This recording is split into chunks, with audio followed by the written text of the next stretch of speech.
witchlings, how are we today? Ah, how is everybody? All right, so far no watchers yet, but we're getting there. See, I warned you, I don't have very many regular watchers and listeners, but there are a couple. Oh, let Jenny know that we're live. I have one spoony friend who catches the show as often as she can. She is an awesome friend. Podcast is live.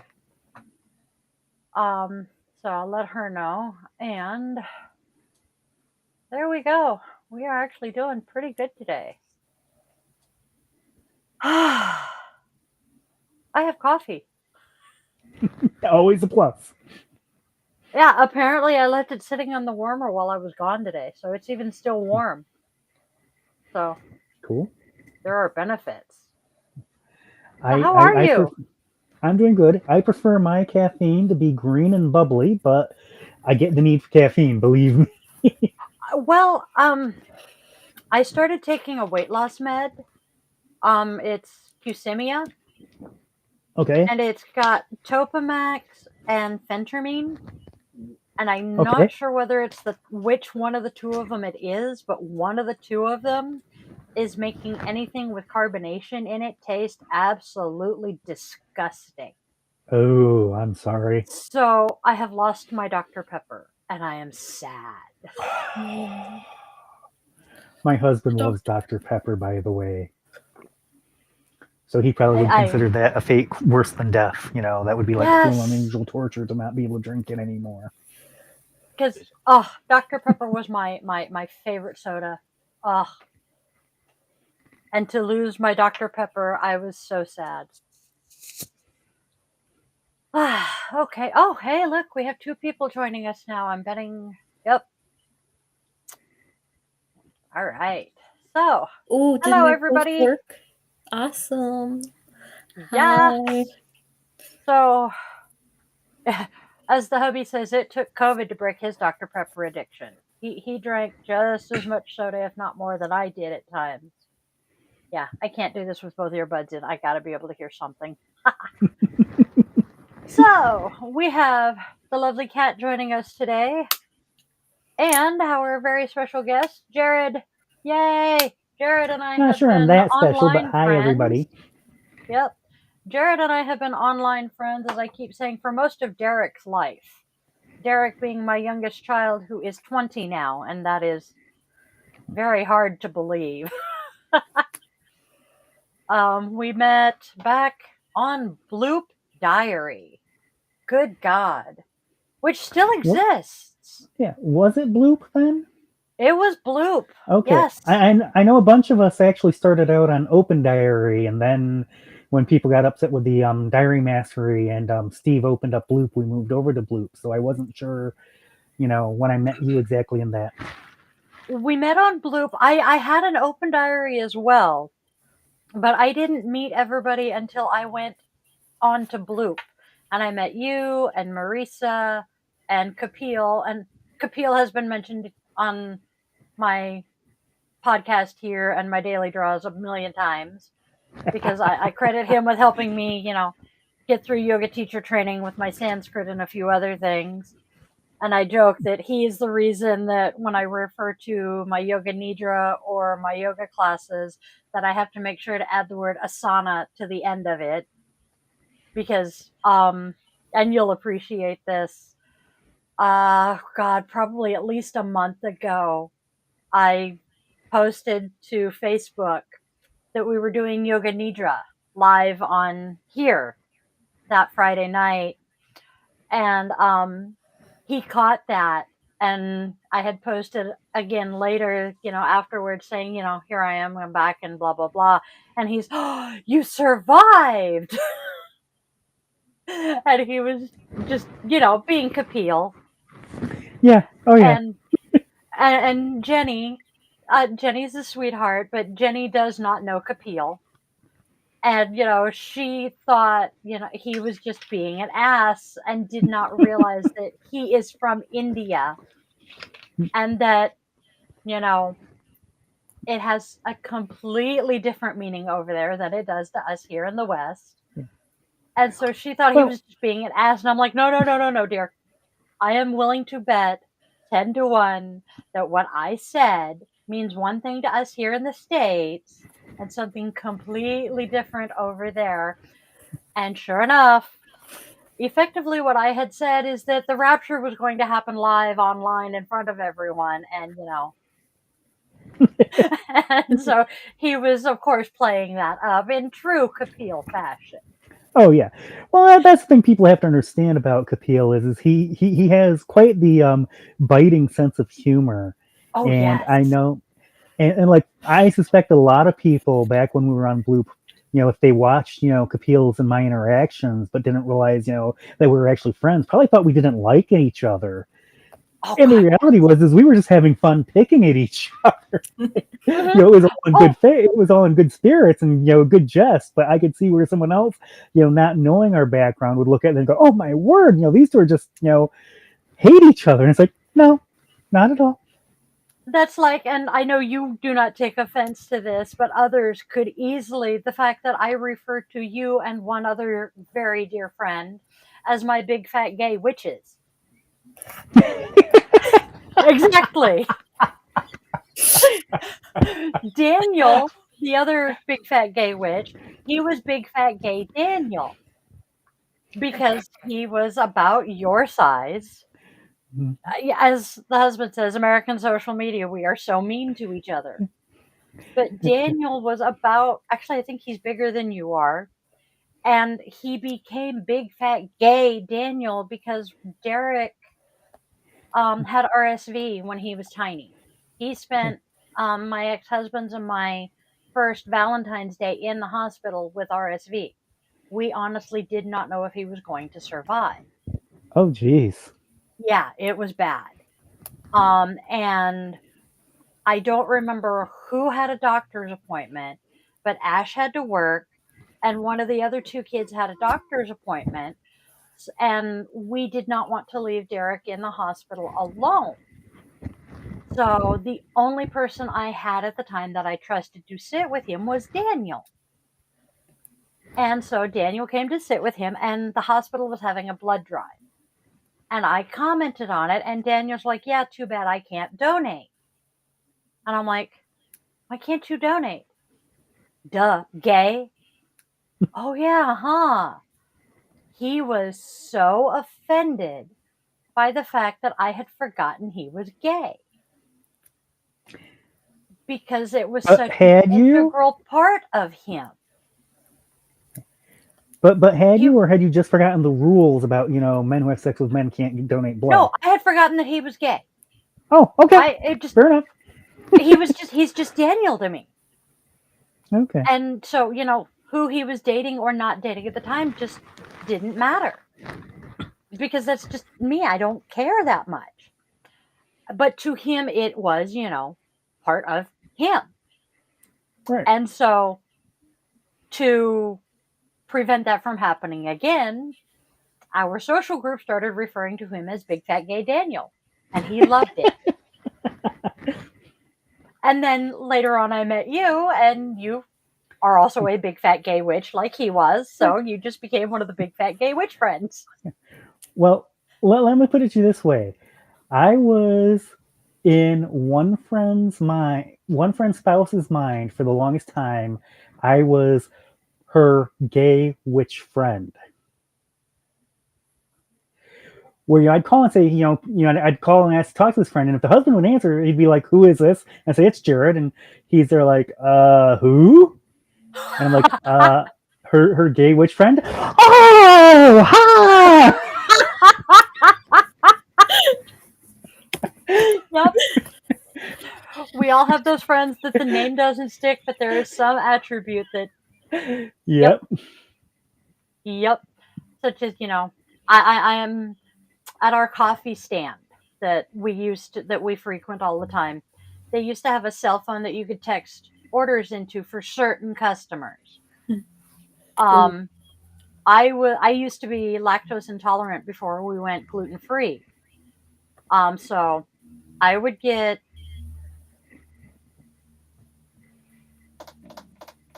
almond milk. His ex-wife would get soy milk, and he got half and half. So we were in their phone as the crazy milk people.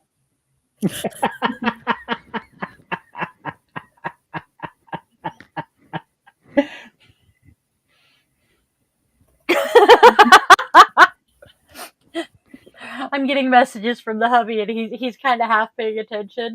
And every now and again, something we say will get his attention, and he's what? I love him. So we should probably get down to business, huh? Probably. The closest people can joke around like this, yes. I'm assuming Safan Pring is one of your friends, because that is not a name I am familiar with. If I know them, it's by a different name. Okay. Not someone I Maybe it's one No of mine. worries. Who knows? Who knows? I'm happy. I mean, If hello. Glad to see you're here. If you're from the Discord I'm in, I'm Goddess of Death or Queen. So now you can see me. I'm being told Kat looks so enthused. I have a feeling Kat is as tired as I am today. Oh, allergies. Oh God, allergies suck. I had to brave Target with my grandmother. Oh. And it's warm out. Yes. It's definitely spring in the Pacific Northwest. How is it over on the East Coast? Honestly, I haven't gone outside today. I don't know. It's been pretty warm. Actually, no, I did step outside to somebody needed a Red Bull. Yes. So yay. Yeah, so it's pretty warm. Nice cool. and mild, nice mild spring day. Nothing too much of a scorcher. Of course, we don't like anything above 55, 60 degrees anymore. It was warm enough today that when I grabbed the steering wheel to go somewhere, I'm like, hot, hot, hot. And I had to stop at the local Kroger multi-store, department store, groceries and everything, to grab a Gatorade because my POTS was not happy. So yeah, it's one of those days. So, Jared and I are both witches. Kat is kind of on the fence. She's interested, but has not quite dipped her toes in yet. She's trying. She's getting there. I'm just a baby. Yep. So, Jared, that's a really good place to be in. Yes, having grown up evangelical. Yes. How did your journey into witchcraft? How did that shape your life, and how did you find witchcraft, and what flavor of witchcraft did you find? And I'm listening, but I gotta let Took out. Okay. Basically, as has already been mentioned, not only witch, I'm gay, and I came out as gay first. When I was a teenager, I realized I liked other guys, and of course, I was raised in a conservative evangelical space, where gays are really bad people, and and go to the nasty place, where they do horrible things to you and whatnot, for being gay or whatever else. So I tried to deny it, and I basically spent until my senior year in college trying to deny it, trying to change it. I went through what I would call self-directed conversion therapy, as in I never saw a professional therapist. I never went to one of the Exodus International conferences for ex-gays, but I did read a book of how to come out of homosexuality and turn your life around and turn straight and everything. Spoiler alert, it didn't work. It doesn't work. There's a reason Exodus International closed its doors in 2013. And I could go into they did. Yeah, and I can go into a whole rant about the fact that here we are, and yet there are still people pushing conversion therapy in 2024, despite the fact that, it's been known for a long time, and even key people in the ex-gay industry have admitted it doesn't work. Anyways, that took me to a very dark place, and to put it bluntly, maybe I should have given a spoiler alert for this or content warning for this. I basically reached a crisis just before, actually, I'd say on April 1st, 1996. Yes, my coming out day is April Fool's Day. I remember that seeing was a that when you trip. posted your tweet about that. But I realized that I had a choice. I could either continue to try to not deny the fact that I was gay and try to force myself to live a life I wasn't going to ever be happy with, or I could live. Yeah. And I mean that quite literally. So I chose life. I chose to come out. And then over the course of the next roughly 2.5 years after that, I tried to do the whole, oh, I'll still stay Christian. I'll just accept that I'm gay and everything, and not try to change anything else.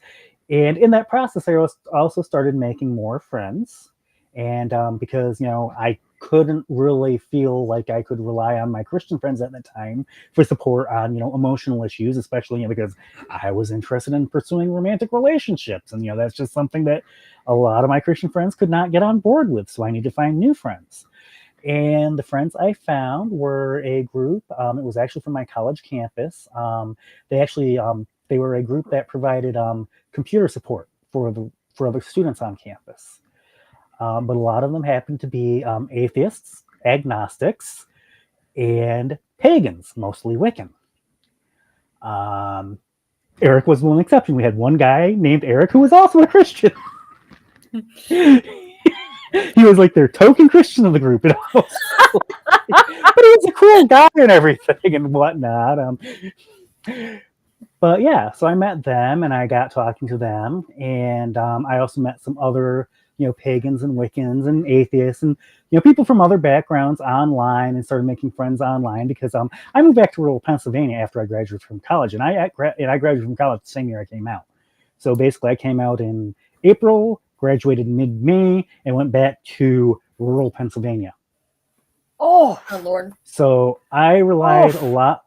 Yeah, I relied a lot on trips back to my college town, where I went to college, and a lot on online friends. Then about 1998, a bunch of things happened. My first relationship ever fell apart. I lost a friendship.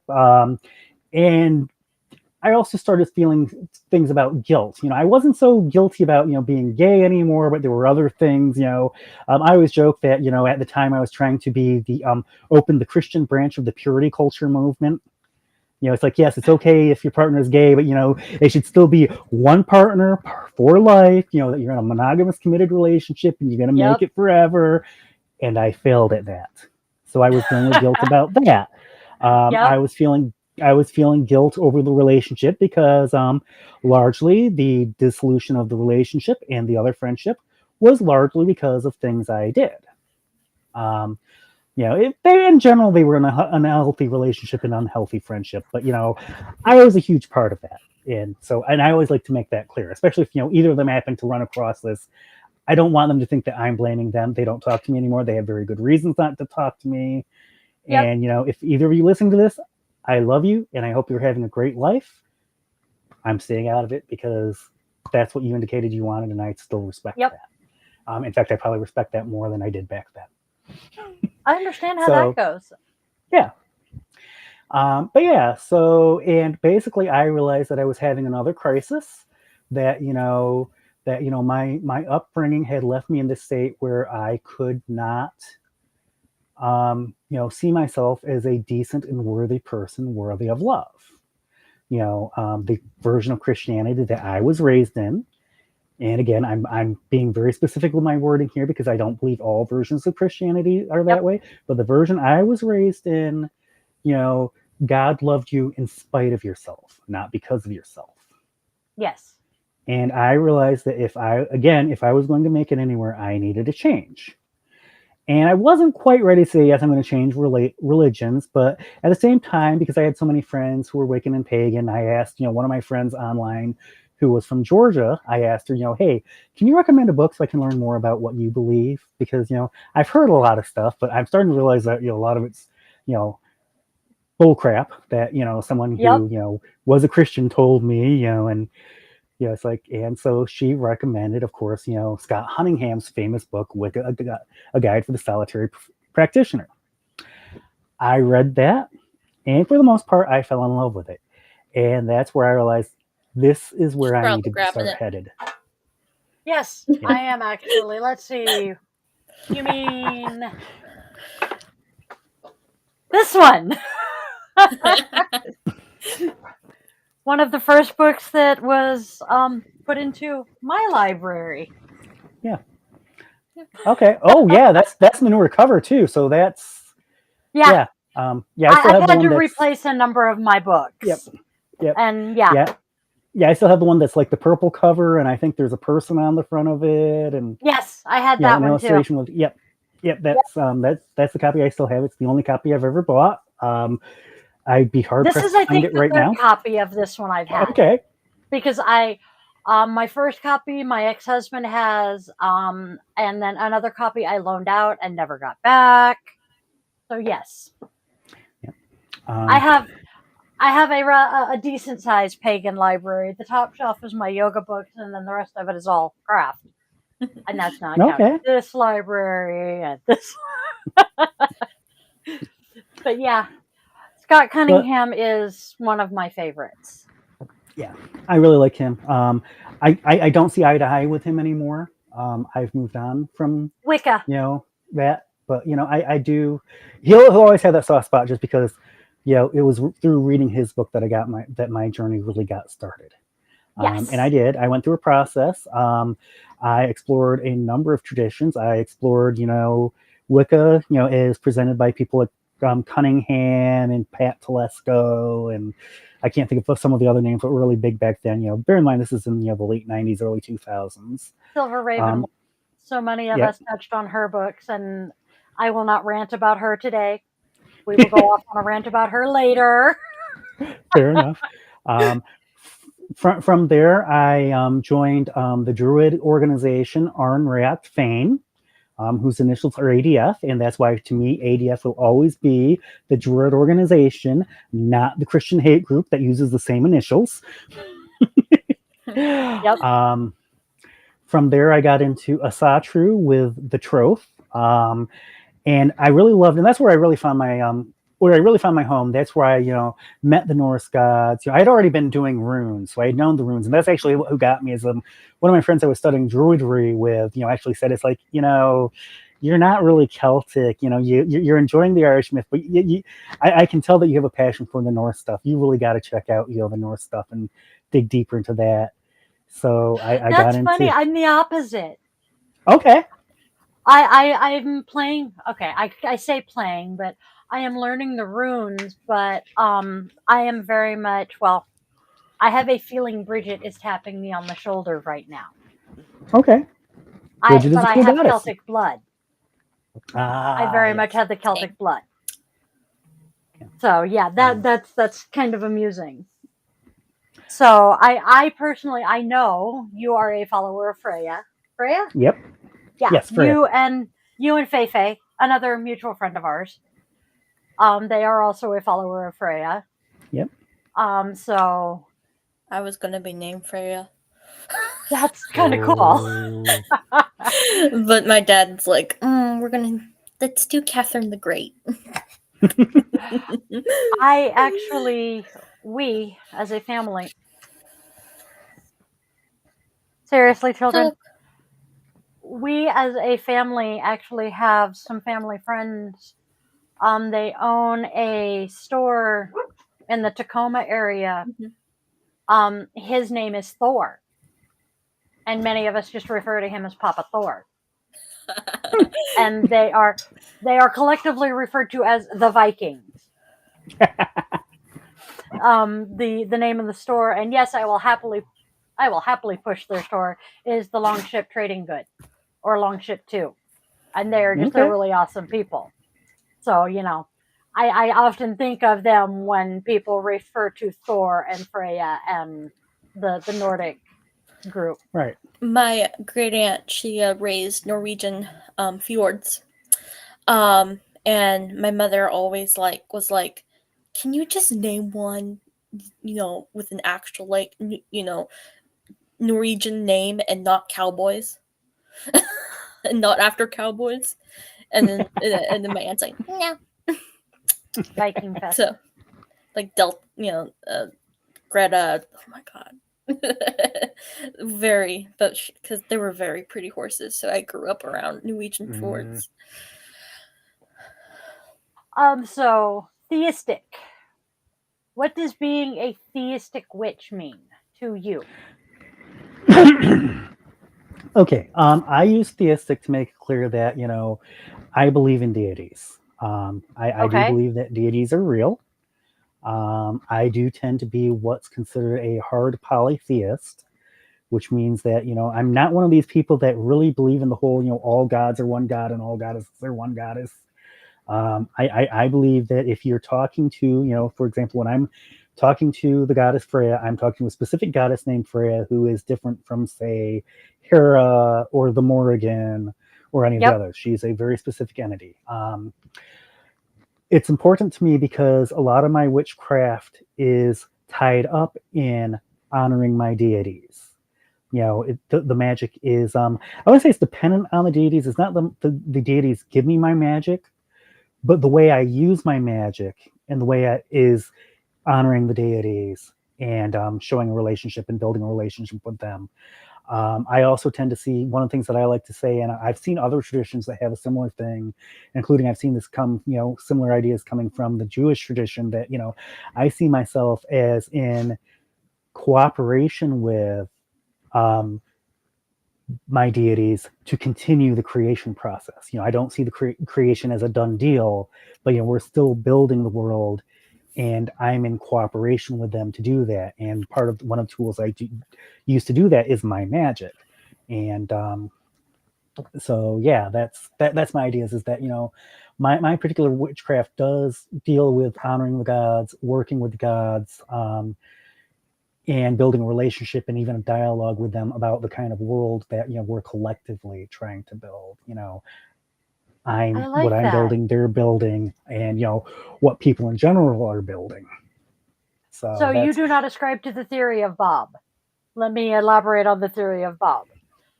This is one that, again, referring to my ex-husband, came up with. My ex-husband Ash. You may remember Ash because I was married to him when we were on Bloop. His thing was, it does not matter what name you call your deity by, they are all basically the same deity, just different faces, different aspects. So you may call your God Jesus, you call your God Buddha, you call yours Allah, you call yours Thor. They're all basically the same entity. He calls his Bob. okay. Yeah, I don't really, I respect that view if other people hold it. It's not one that I personally hold to. Yeah, I can see both sides of it. Yeah. To me, it's kind of um, I like the idea of the All Father and then the lesser deities. Kind of Okay. there is the basically Bob is the overseer, and then you have the different aspects who oversee the different things, such as you have Loki, who is the god of chaos, or Bridget, who has fire, and Hera, and the different pantheons who have their different gods of each thing. But that's kind of my thoughts. You have Right. the CEO, and then you have the managers of the different branches. There we go. That's the way to describe it. Okay. That's where I see things. So I that's the similarities there, because I like you, when I am talking to my deity, I am talking to a specific, not person, but aspect. Well, Go ahead. I think one of the other things, and again, this is just my personal opinion, my approach to things.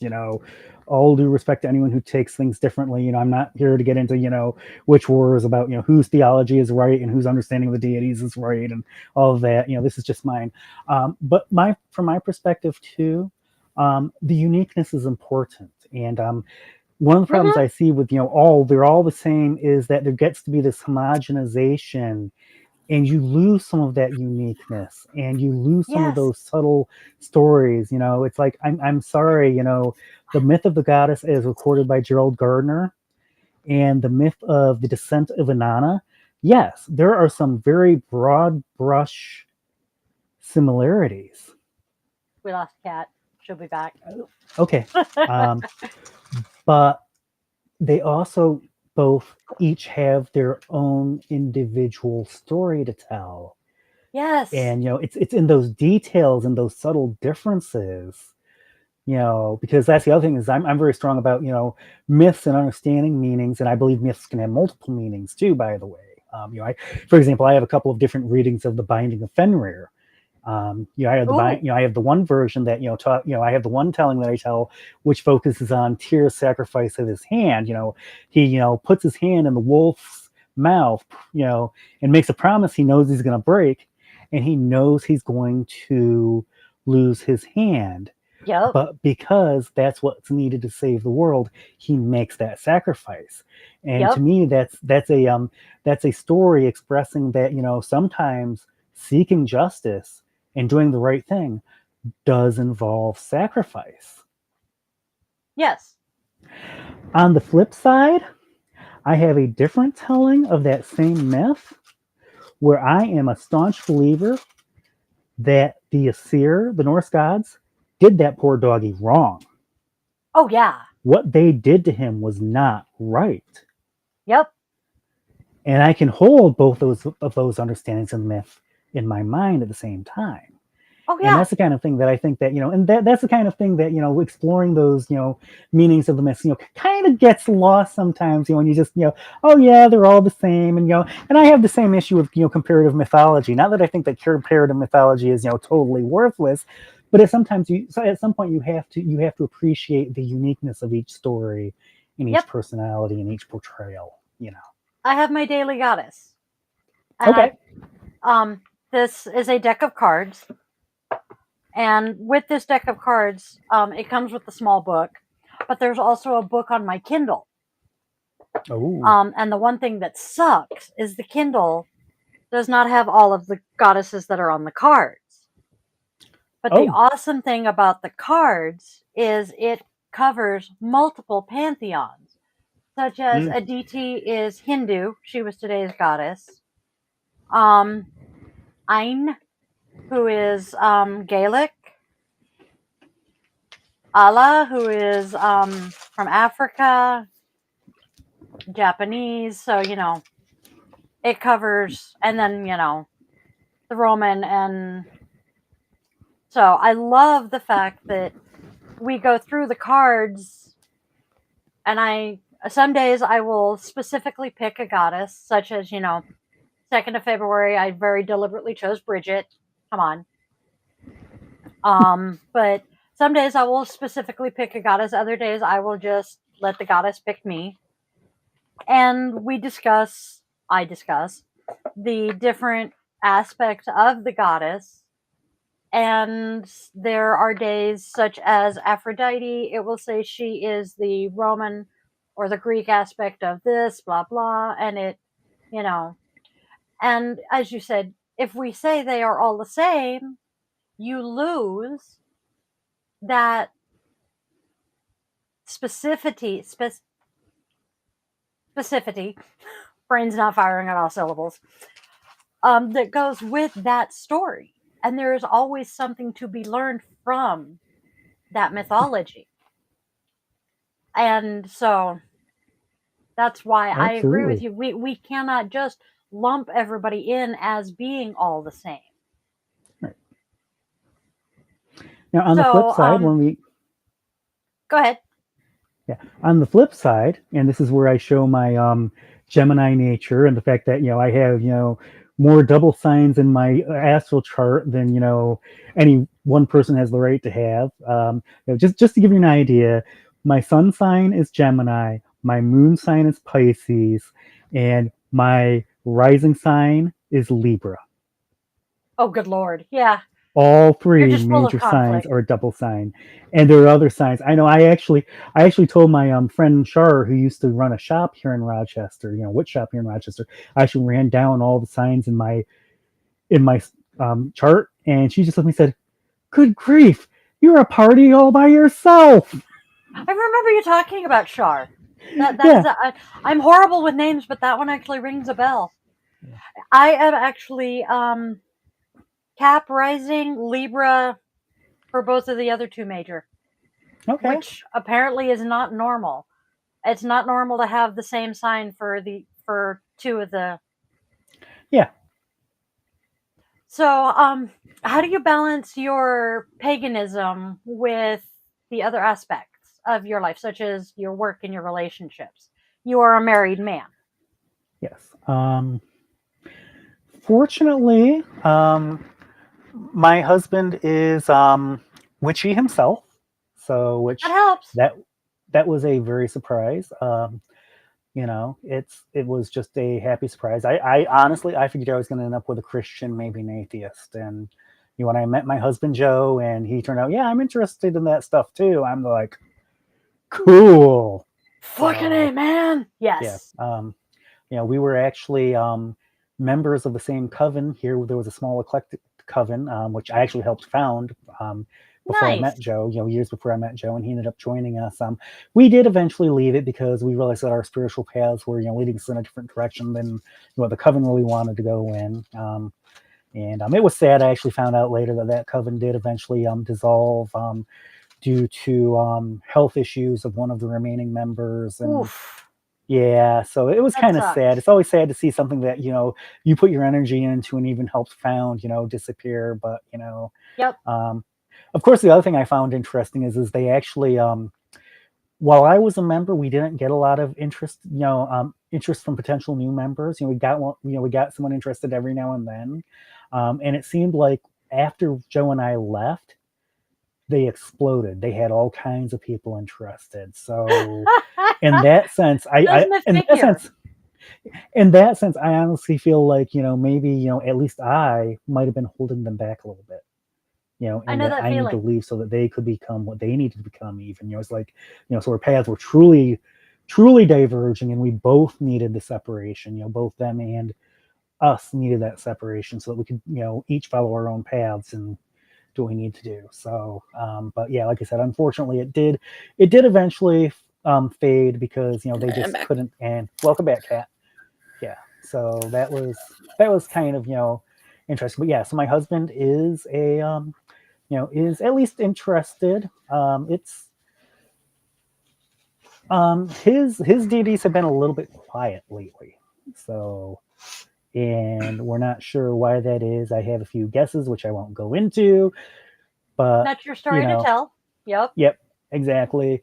But I do still personally have hope that, yeah, that may change someday. Once Yep. once once whatever telling, his deities, okay, we're gonna let you go for now. Once that all gets, settled to the point where they're like, okay, yeah, it's time for us to start talking to you again. Oh yeah. I have some suspicions. I know where things are going there, and yeah, because Yeah, our conversations. yeah, I am exactly. I am blessed. My husband. Um, I am wife number two. Wife number one was very Christian, very Christian. Um, and then he met me. Okay. Oops. We have a ritual circle in the backyard. Nice. Yes. And he is not one to do anything by halves. We Mm. have posts in at the four cardinal directions, and he put so much thought and energy and effort into it. If you kneel down and look over the north post, the north star is right there. I mean, he Oh wow. it is Yeah. amazing. Before he laid the bricks under the circle, he put copper wire down. I mean, it is Mm. gorgeous. It is amazing. I love it. Um, he had never been exposed to any kind of witchiness prior to meeting me and my children. And he was intrigued. Okay. And shortly after the kids and I moved in, I needed to buy some supplies. And he had jokingly said, "Hey, if you were to ever buy a pentacle for me, I might wear it." And I believe it was Azure. It was either Azure Green or the Magical Cat. Actually, I think it was the Magical Cat. They had a pentacle for like $1 on sale, and I'm like, you know what? Screw it. Added it to the order. The order came in, and I'm like, "Hey, you!" And I tossed it at him, and he's like, "Oh, cool!" And he put it on in front of her.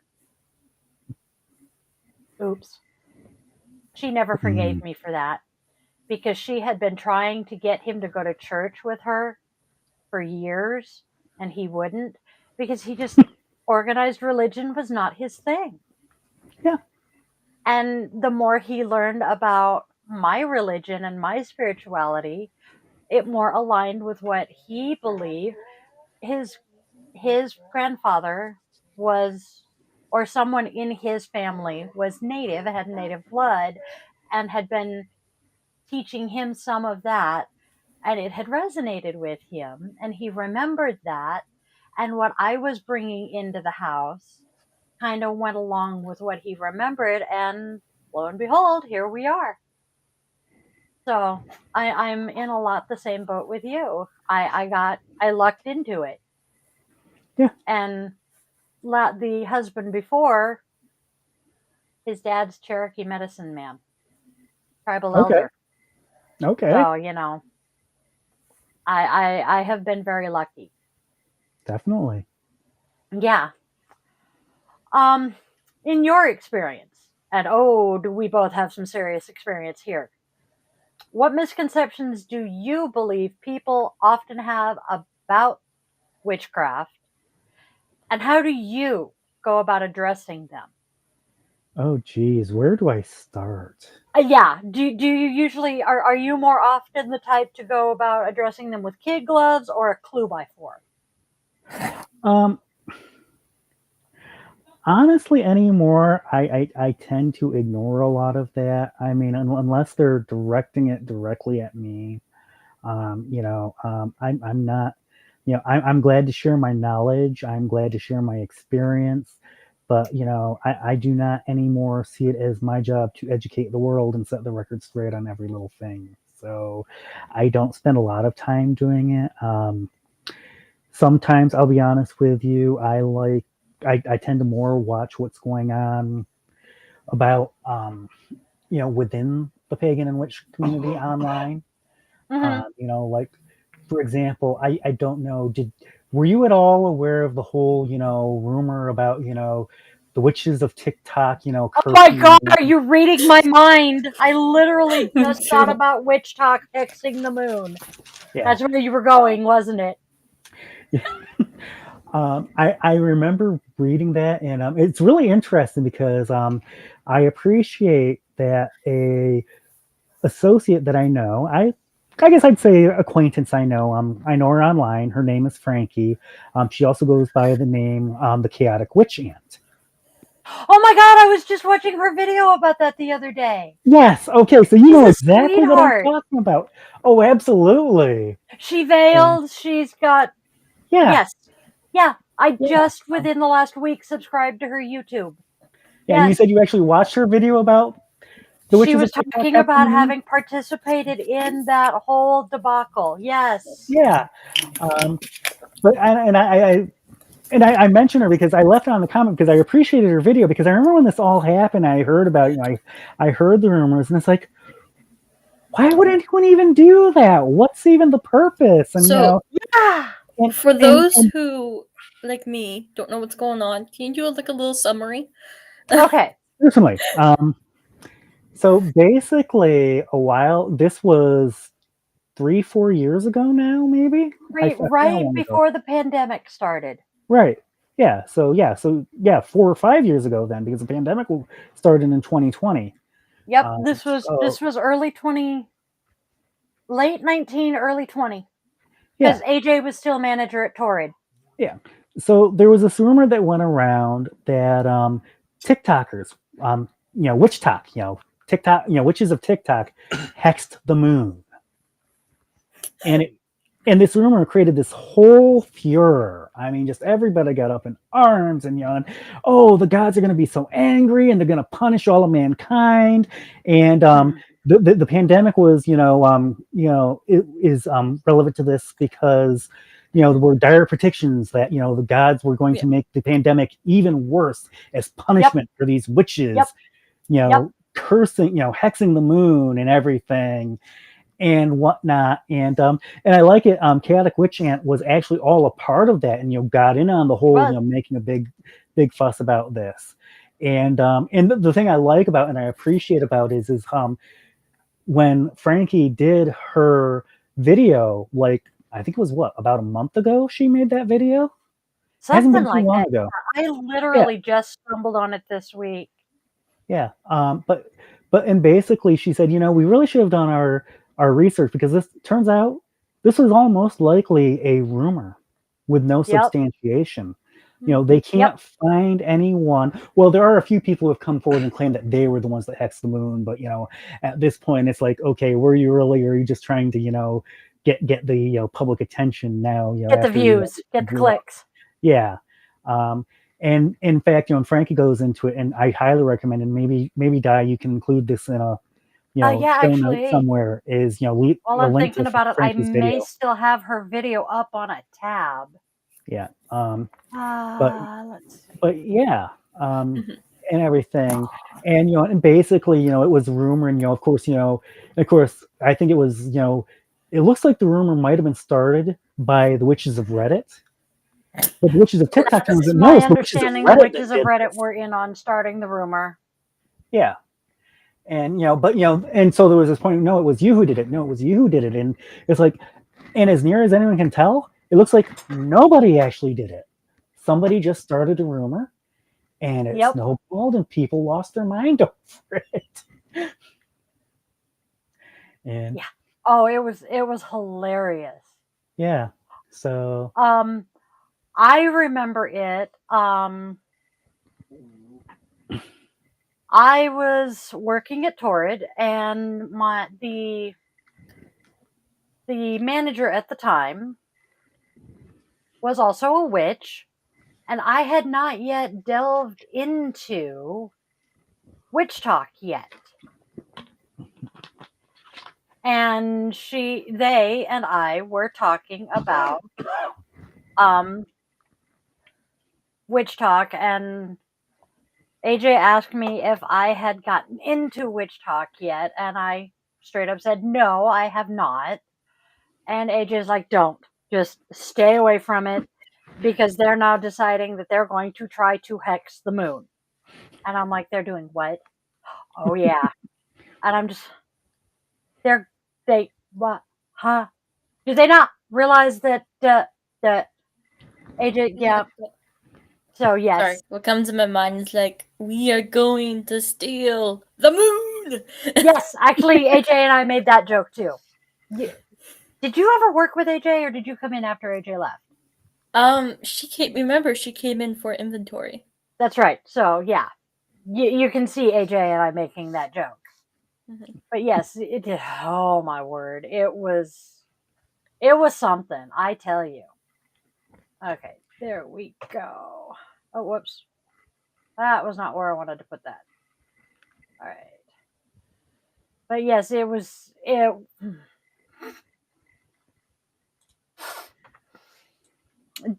just hilarious. It really was. I could not believe that somebody would just try to hex the moon. And then the rumor after they said they were hexing the moon was they were now going to try to hex the sun. And I'm yeah, going, seriously, people? You didn't learn the first time? but, So but yeah, this now segues into the next one. Um, as someone who is active on Twitter and Threads, how are you using Twitter and Threads to educate and connect with others who are interested in the craft? Or I'm on. as also as a gay man and a gay witch, how are you connecting with other LGBTQ people? To be honest with you, I'm still trying to figure that one out. I've actually been I hear trying to you figure out, there.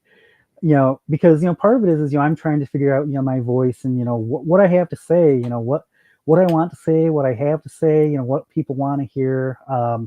Yeah, I will be honest, I struggle a little bit with the fact that I say a bunch of things and I don't get any responses, and whatnot, and yeah, I don't always know what to do about that. And I am someone who thrives on feedback. Um, it's I'm not someone who can just sit there and blab for an hour or two on my own. I've tried that. I tried my own podcast, years ago, and it didn't work for me. Just coming up with something to talk about, for 45 minutes to an hour, and I think I was only trying to do it like once a month even, and even that was just so difficult. I'm much better at this, the dialogue between people, Yes. and trying to find people that want to dialogue about the things I want to dialogue. Because I'm not the kind of witch, and that and there seem to be a lot of such witches online that want to just trade spells and and talk about what candle do you use for this and whatnot, and it's like that's not really where I am in my craft I at don't this want to trade point. recipes. I just want to sit and, I want to gossip about goddesses. Exactly.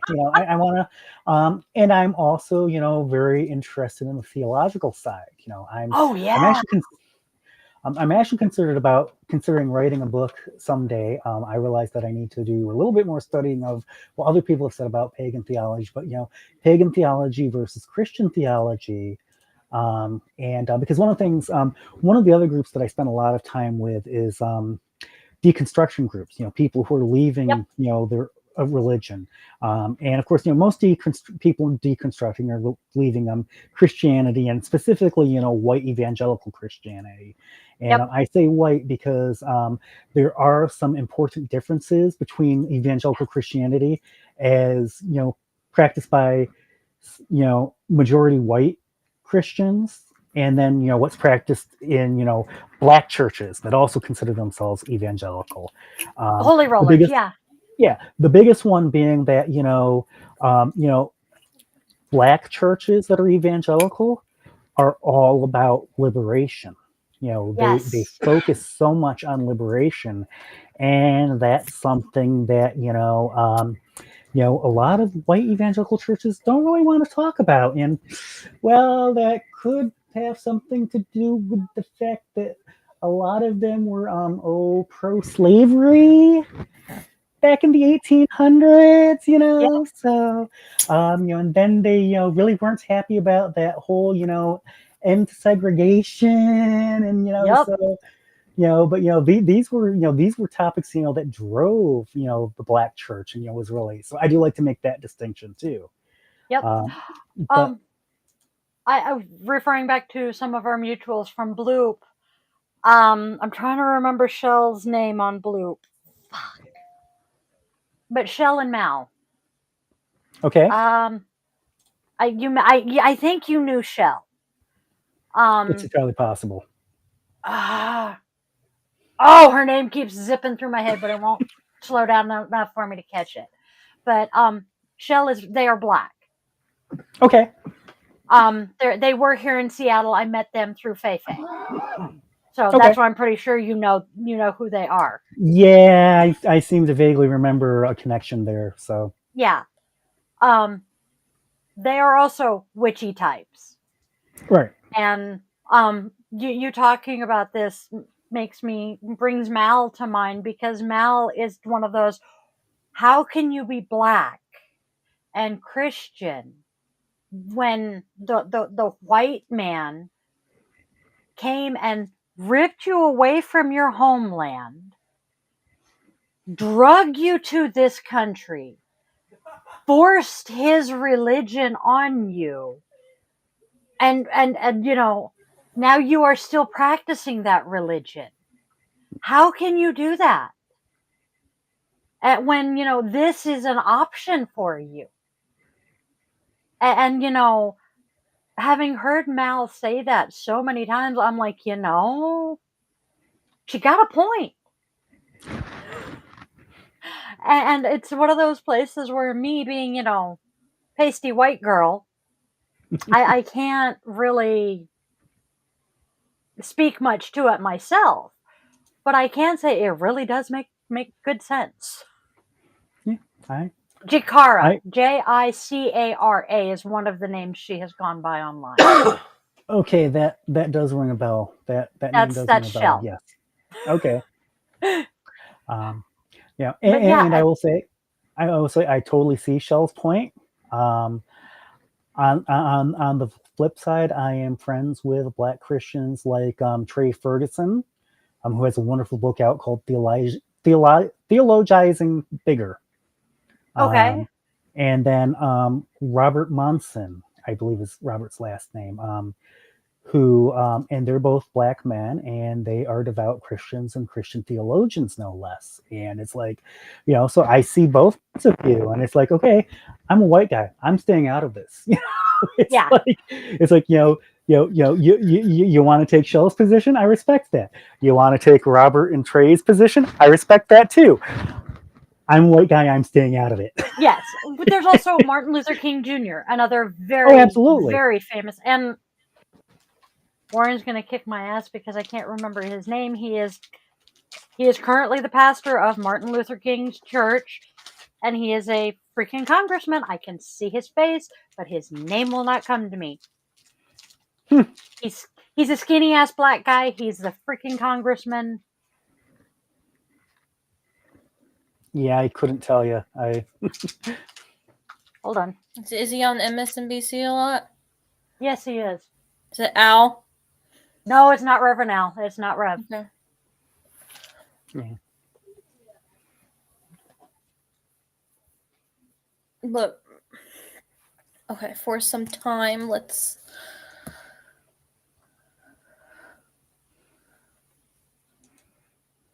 Warnock. Okay, I've heard of Warnock. Yes. Raphael Warnock. Okay, I've heard the name. I couldn't place who he was, but he is also a very devout Christian, and he's a good guy. So I can see where. Yes, and I grew up with my grandfather as an Episcopal priest, so I can see it. But again, it just. right. I also grew up with, and this is my having come to paganism story, part of it. My grandfather was a priest for over 50 years. My grandfather baptized only God knows how many children and adults, brought only God knows how many people to the church. And he was one who taught me that if you pray, hard enough and you live a good enough life, your prayers will be answered. When my mother was born, my grandfather was in an iron lung. He had polio. Okay. This was before he became a priest. My grandfather prayed for one thing for himself his entire life. Please, dear God, do not ever let me suffer in that kind of pain ever again. Now, refer back to he was a priest for over 50 years, lived a good, honest, he was an amazing man. I don't think the man had any enemies. He died in a morphine haze. Oh, geez. Because he died with prostate cancer that metastasized to his bones. Oh. Yeah. I'm thinking he was in a little bit more pain than he was when he was in an iron lung.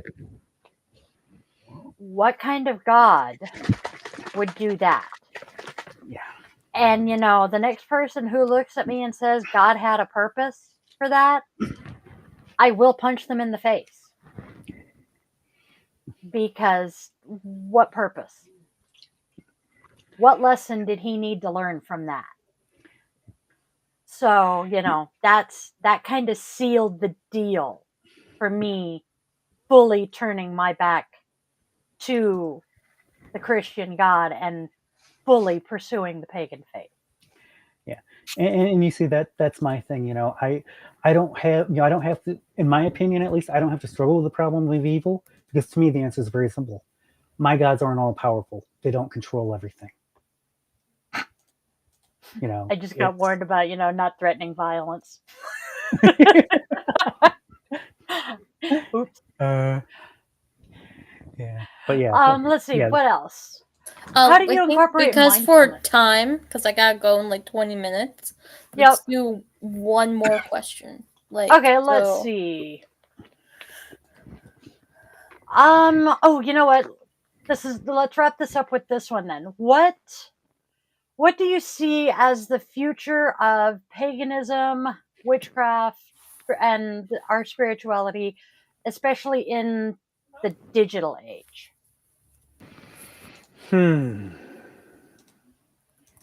that's a good question, and Isn't it? I blame I'm her. She's the one that came up with the questions. yeah, I the one thing that I'm reminded of, and the one thing that I cling to, is something that I learned from, I forget what tradition they are, but one of the British traditional Wiccan elders I used to communicate with. They often like to say, "The craft will survive. The craft will survive. In all things, the craft will survive." It has this And long. yeah, and that's my take on it. That no matter what happens, you know, the craft will be there. It will be here. Um, it may go underground for a while. It may be hard to find because there's all kinds of questionable information out there.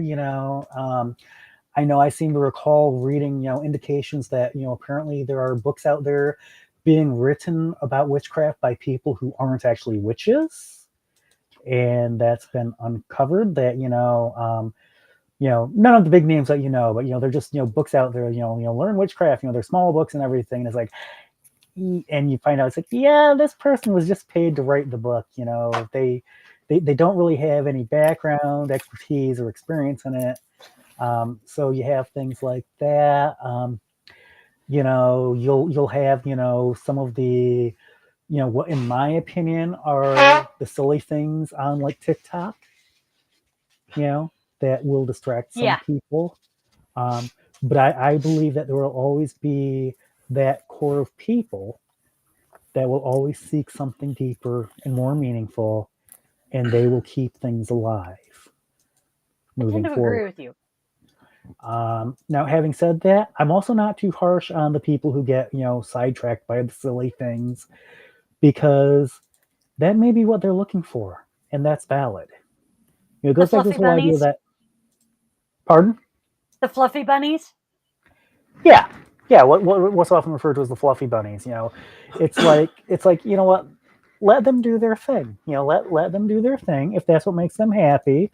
Because I do strongly believe that everybody is deserving of their own happiness, and however they find that happiness and define that happiness, and they don't have to find happiness the same way I do. They don't have to find their fulfillment the same way that I do. And if they're happy with something that I kind of look and go, that's cute, but I don't see the point in it, more power to them. you know Let them do their thing. They're not hurting me. And I will say the one thing that I probably detest, beyond serious things like abuse and everything, the one thing that I detest is authoritarianism. Oh God, yes. When you start telling other people how they have to think, what they have to believe, what they have to do, I got a problem with that. And Yes. I don't want to become that which I detest. So that's my take. I know that the craft will survive. I'm sure that there will always be someone somewhere that is honoring Freya in some way, and that's all I'm dedicated to. Is I'm dedicated to Freya, and hopefully making sure that other people know about her and continue, and continue to honor her. And I am convinced that will happen no matter else what happens. And that's all I care about. There's a reason this country has the freedom of religion. Absolutely. And, I am free to believe what I believe. You are free to believe what you believe. And I'm not going to cram my beliefs down your throat. You don't cram yours down mine. That's Right. my thoughts. And, Yeah, there's a cute webcomic that keeps going around that I like. That it's 4 panels. The first panel is, "My religion says I can't do this," and the response is, "Okay." Then the third panel is, "My religion says you can't do this," and the response at that one is "F you." yep. Yeah, it's like, how is it? That's like you being on a diet saying, I can't eat it. Yeah, Yes. exactly. Same Yes. principle. Yep. And it's bullshit. But you know what's surprising? Do you know what hmm. is surprising? A lot of people don't understand that. Um, Yeah, more than you would realize. well, I remember someone a while back on Quora, because I also do Quora a lot, asked, "Jews, I just ate a bacon cheeseburger. How do you feel about it?"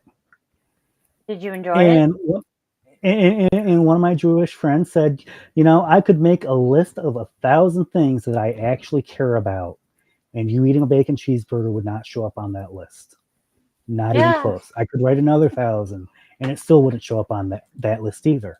And that was the thing. It's like, my dietary restrictions are for me. You're not Jewish. You Yeah. do you. You do you. And but like I said, a lot of people don't. Even people outside of these, religions that have such restrictions don't seem to understand that. Well, and I'm sorry, it's because not all religions are authoritarian Christianity. There are religions that are like, here's how we do things. If you're not one of us, that's okay. You go do your own thing. And people don't understand that there are actually religions that take that attitude. Yeah. It's like, okay, you're anti-abortion. Don't have an abortion. You don't like same-sex marriage. Okay, don't marry someone of the same gender as you. That doesn't mean I can't do those things. Right. That just means you personally cannot do those things.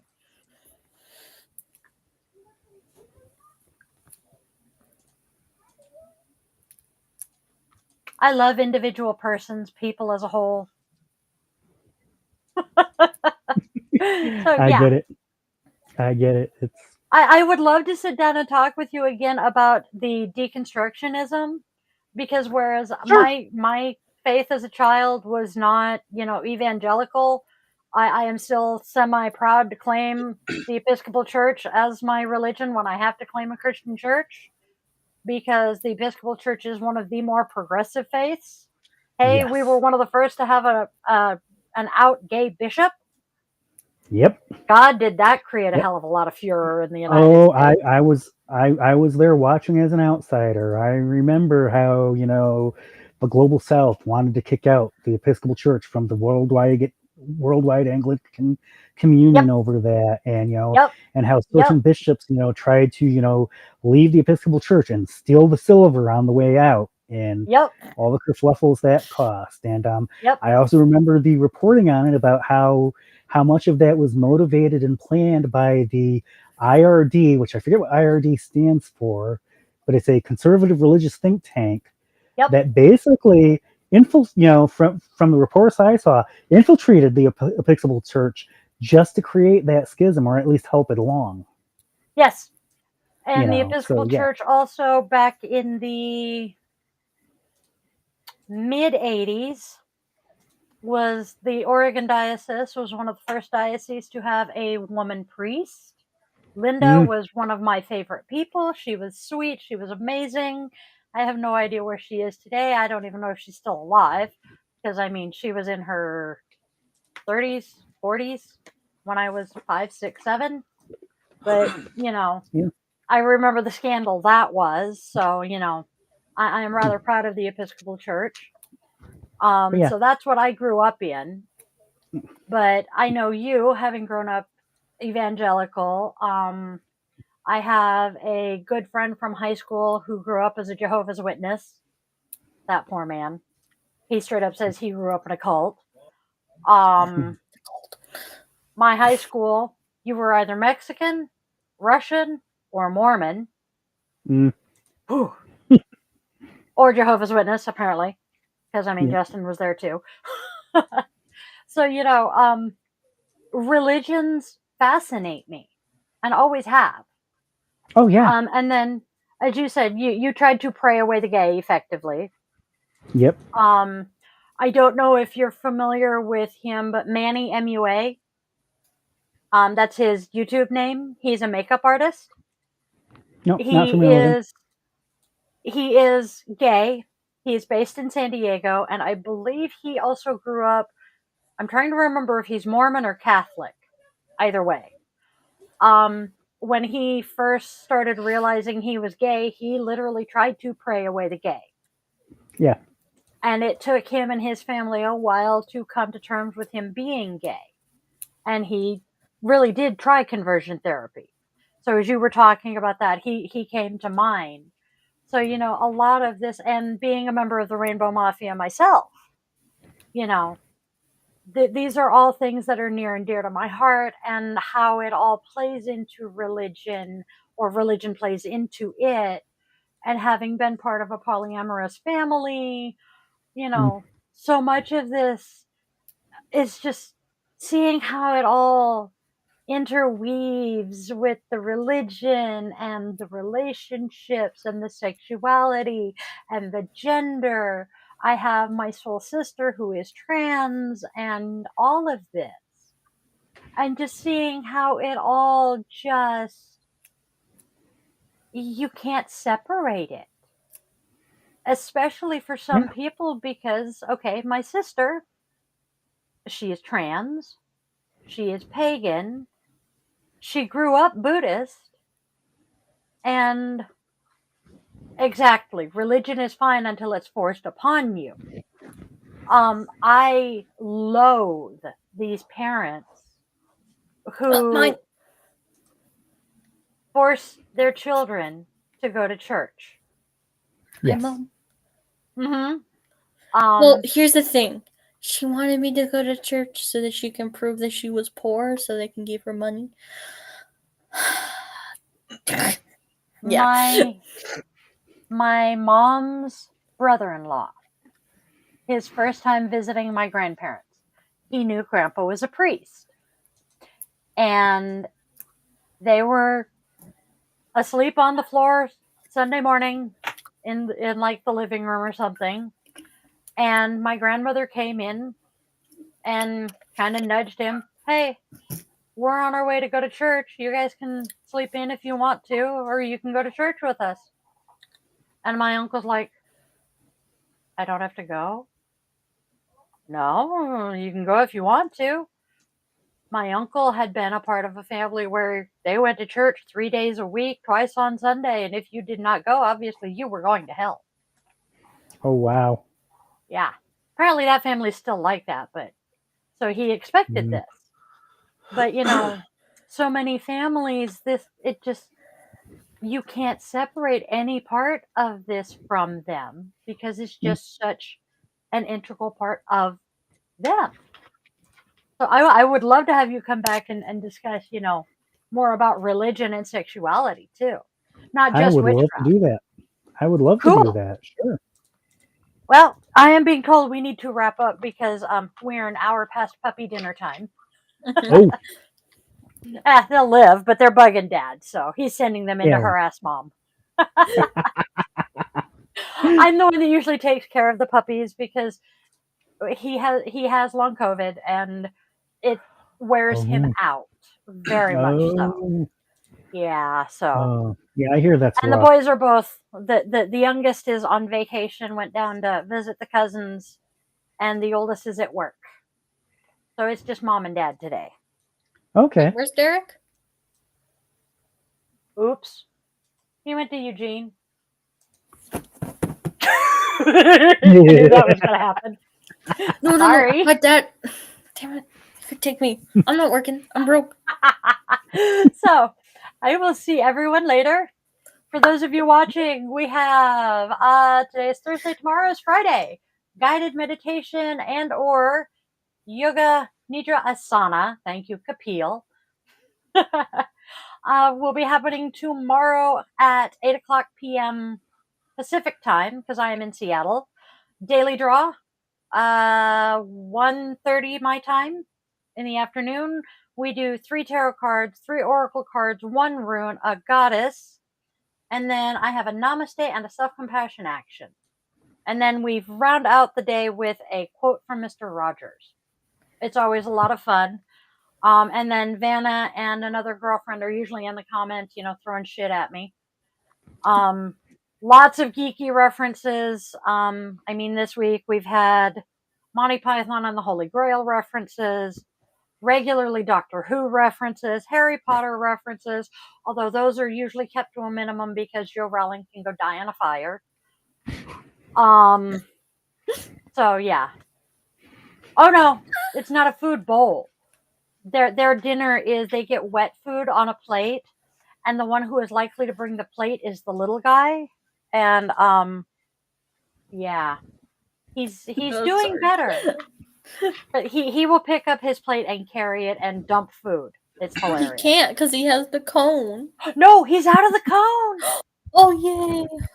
Yes, he's out of the cone, so he's doing much better, and he got rid of the drain. Mm-hmm. So I gotta scroll down. I caught your name, but now I can't remember your name. But come catch the daily draw tomorrow. I am a big geek, and the puppies pop in, the cattle pop in, and stand on the desk in front of me and demand attention. Mm-hmm. So I will see you guys later. I will talk to you, Kat and Jared, later on Messenger because you guys will never get rid of me. I love you both and have a Love good you both. night. Yep, Bye. you too. Bye, guys.